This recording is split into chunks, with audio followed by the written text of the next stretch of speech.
evening and welcome to the news tonight on NDTV Hindu. I'm Evelyn Matthew. There's plenty coming your way in the next 30 minutes, but not very good news with the petrol hike that will in fact come into effect from midnight. A quick look at the headlines tonight. Gear up for some heartburn. Petrol prices will be up by ₹1.82 per litre from midnight tonight. The special CBI court dismisses bail pleas of Rajya Sabha MP Kannimozhi and other accused in the 2G scam, cites the enormity and the gravity of white-collar crime. As far as the court is concerned, the court has perceived guilt even before the trial has commenced and is punishing them for a wrong which is yet to be proved. There's shock not just within the DMK but also legal circles. The party's executive body to meet later this month. A Dalit judge of the Madras High Court levels allegations of harassment by fellow judges but doesn't name anyone just yet. So far I have not mentioned any brother judge's name or sister judge's name. I will disclose the brother judge's and the sister judge's name at the time of inquiry. Major political parties in the state lash out at the state government's move to convert the Anna Library into Children's Hospital. A petition against the shifting is filed in the court. Ship the library without first getting the views of the public, because you don't have right to ship the place of a library, working library. A corporation bus rams into a lorry in Namakkal, 6 killed and 20 injured. The Chief Minister announces a compensation of 1 lakh rupees for the deceased. The director of the nuclear power plant in Kudamkulam says the recent protests by residents have caused a backlog. And the Chief Minister orders free distribution of sanitary napkins to young girls in villages.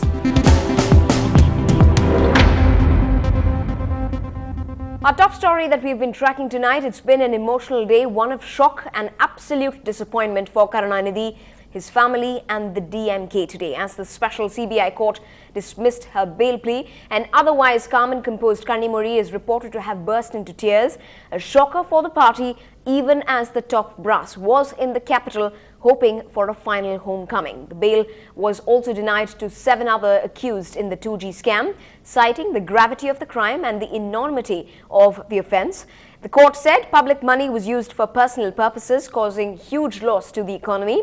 On Kannimozhi, the court said she was in fact a part of the upper crust of the society and was also an MP, and that by no stretch of imagination is she being discriminated against on account of being a woman. Kannimozhi has been in jail since the 20th of May, charged with criminal conspiracy in the 2G scam. From Brother Stalin to TR Balu, top leaders from the DMK were in Delhi today. Many of them, including Khushbu, were in court. In fact, Kannimozhi's husband, son and mother met her in the court's lockup. And the DMK chief, Karunanidhi, is said to be very upset, and the party is expected to move the High Court for bail.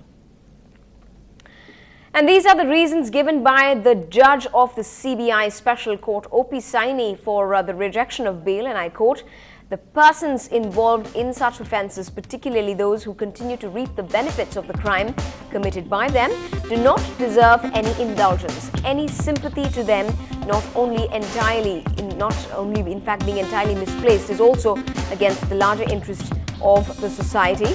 The court cannot be oblivious to the fact that such offences are preceded by cool, calculated and deliberate design with an eye on personal gains." Now, if a person knows that even after misappropriating huge public funds, he can come out on bail after spending a few months in jail, and thereafter he can continue to enjoy the ill-gotten wealth obtained by illegal means, that would only encourage many others to commit similar crimes in the belief that even if they have to spend a few months in jail, they can lead lavish and comfortable lives thereafter, using the public funds acquired by them.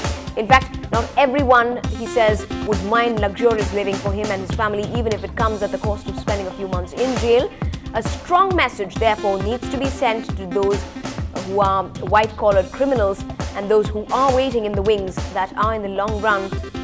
In fact, it does not pay to be on the wrong side of the law, is also what he says.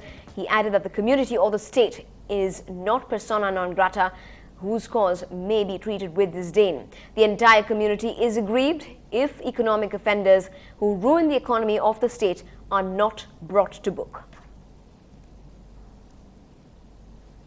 Well, there is an obvious amount of shock, not just within the DMK, but in legal circles as well. Here's what Kannimozhi's former lawyer, Ram Jethmalani, had to say. What the judge has done is a serious miscarriage of justice. I believe that this judge seems to have decided that no relief should be given except by the Supreme Court itself. He is not therefore wanting to do what is plainly right. I consider it grave miscarriage of justice and on a deliberate misapplication of law. I hope the Supreme Court will soon put this right. Bail can only be denied if a person is likely to abscond or tamper with the evidence. There is no such evidence in the case of at least this moment. Well, the defense lawyer, Aman Lekhi, also didn't hide his disappointment.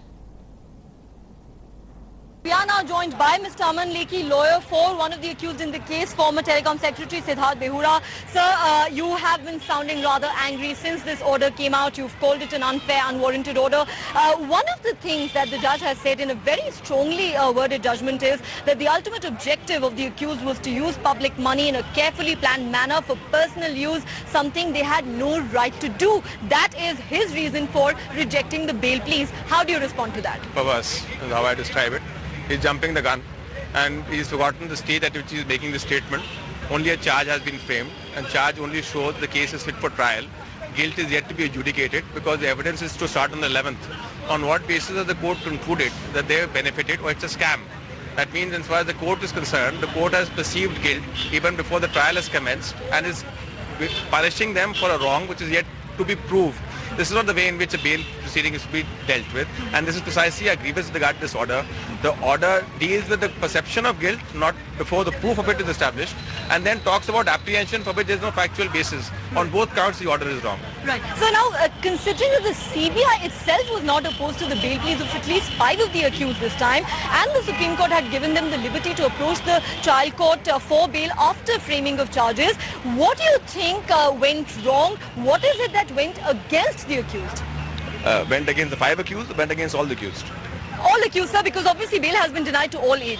Now, insofar as the concession of the CBI is concerned, the concession of the CBI shows that the CBI admits it's a case of bail. Now, once a CBI admits a case of bail, and that a case of bail, as far as the 5 is concerned, the case of conspiracy, it can't run away or fight shy of the consequences of that concession. The bail should be granted to all. That said, no court can act only on a concession, though the concession portrays the CBI in a poor light.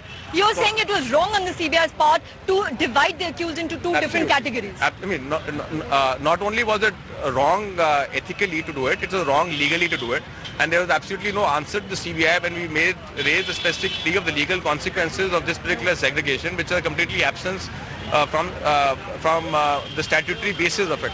Now, insofar as the concession is concerned, the concession is never binding, but the making of the concession shows that as far as the CBI is concerned, it is oriented by considerations not strictly legal, because for it to actually segregate between accused shows a preference of some over the others, which doesn't give an unbiased and fair investigating agency. So you've hinted at political intrusion in the past. No, whether it is political intrusion or not, you see, the question is that in a high-profile matter like this, you should be averse to doing anything which is suspect in any manner whatsoever, and it defies sense that how in the case of conspiracy you can actually subdivide the accused into 2 groups, which is something which does not make sense. But what our case was, that independent of the concession, whether there is a concession or not, the peculiar circumstance of the case makes it a fit case of bail. Unfortunately, the court hasn't dealt with the latter aspect, and it has in fact proceeded to reject it on a perceived assessment of guilt, which I feel is premature. So now you've been saying the accused here are all victims of perception. Do you feel that they're still behind bars because they're all high-profile people in a high-profile scam case? Absolutely. You see, the Schadenfreude is what the word most appropriate for it. People feel happy in a case like this, helpless and frustrated to find some in the dock and want to continue that also. Because of the hype which is being created around this case, the figures which are being bandied about, and the general perception the wrong has in fact happened, it is not something even the best of judges will be immune from, and this is where I personally think the exercise of discretion will in some way be affected because of the apprehension about what an order which is otherwise justified in law may be perceived by the lay people as. Now, the perception of lay people is not going to be something in which the rights of an accused can actually be jeopardized. Sir, you're talking about public perception, but surely the judge cannot be accused of playing to the gallery. He has gone by the law. No, the judge is not playing to the gallery, but the judge has yet not gone by the law, because had the judge been gone by the law, the judge would not have pronounced upon the guilt at the time when he is deciding bail, before he has commenced trial, and proceeded on an apprehension for which there is no factual basis. He may not be proceeding playing the gallery, but yet he's completely wrong in law, and the order is wholly unjustified in the facts. So finally, you're moving the High Court, but what hope do you have of getting respite from there? I only hope we get a robust court which is not deflected from the legal principles, which legal principles unimpeachably scream out for some relief to these accused, because in the circumstance of this particular case, with you hounding everyone where the scam is concerned, the country focusing its attention on the details of this particular case, the accused being the high profile accused that they are, not someone who can actually be secreted away or can abscond. The trial proceeding day to day, when they will be forced to come, why keep them in custody? Right. Well, the DMK has called for a meeting of its executive committee later this month, but the Congress says the court development will have no bearing on his party's ties with the DMK. Well, I don't think it has anything to do with the DMK or the Congress party per se. Here is a matter which was investigated by the Central Bureau of Investigation on the pursuance of the Supreme Court. There is a charge sheet which has been filed. The matter is being considered by the trial courts, and I don't think that the merits of a particular decision should really be extrapolated to play up or play down upon the political relationship between two political parties. Well, let's just draw out the provisions for a bail application in any case whatsoever. It is dealt with by the Code of Criminal Procedure, the CRPC. Under Section 437 CRPC, the judge can refuse bail on the following grounds. The first, if there are reasonable grounds to believe that the accused person is guilty of an offence punishable with death or life imprisonment. The second, if the accused person has been previously convicted of an offence punishable with death or life imprisonment, or imprisonment for 7 years, or has been previously convicted on 2 or more occasions. Now, in this case, the main charge against Kanimuri is the conspiracy to commit criminal breach of trust. The offences carry a maximum punishment of 10 years. Under Section 437 CRPC, the court may direct that this person accused, even in the above 2 instances, can be released on bail if he or she is under 16 years of age, or is a woman, or is sick or infirm. Well, clearly the denial of bail is a setback for an already beleaguered DMK. The party is planning on that national executive meet in Chennai later this month. The DMK, as shocked and disappointed, have but maintained that the alliance with the Congress will not be affected. In the other big story tonight, well, get ready for some heartburn in yet another fuel hike. Oil companies have decided to increase petrol prices by 1 rupee and 82 paise per litre with effect from midnight tonight. The 3 major oil companies, Indian Oil, HPCL and Bharat Petroleum, had last hiked petrol prices by 3 rupees and 14 paise per litre on the 16th of September. But this is the 5th hike in the rates since December 2010. Public sector oil firms had in September raised those prices by 5 rupees per litre as well. Oil companies have said that this hike was needed because of the rupee depreciation and hardening of crude oil prices. This is expected to have an impact on consumers as well as their budgets. But clearly not everyone is happy about this bit of news tonight. Here are some reactions we've gathered from the common man. If the rates goes on like this, how will the common man survive? குடும்பம் எப்படி காப்பாற்ற முடியும்? இது வந்து ரொம்ப வஸ்ட்டுங்க இது. இந்த கவர்மெண்ட்டே சரி கிடையாதுங்க இது. இது வந்து எல்லாம் நடவடிக்கை எடுக்கணும். இது வந்து பெட்ரோல் எதுங்க எவ்வளோ பேர் எவ்வளோ கொள்ளாடிக்கிறாங்க அவங்களாம். அதெல்லாம் விட்டுட்டு சும்மா தேவையில்லாமல் வந்து எதுக்கு பெட்ரோல் கை வைக்கணும் சொல்லுங்கள். அப்படியே போனாக்கா அதான் மாட்டு வண்டியில் தான் சார் போகணும். இந்த மாதிரி அநியாயம் பண்ணால் எப்படி தான் சம்பாதிக்கிறது? நம்ம 5 ரூபா எக்ஸ்ட்ரா கேட்டால் தரமாட்டேன்றாங்க. என்ன சாப்பிட்றத கூட என்ன பண்ணுறது இல்லை. காலையிலேருந்து 100 ரூபா முழுசா ஓட்ட முடியல. Clearly a hapless and a helpless situation there for many of those who use vehicles on their own. Plenty more news and updates coming your way in the news tonight. Do stay with us. We'll be right back.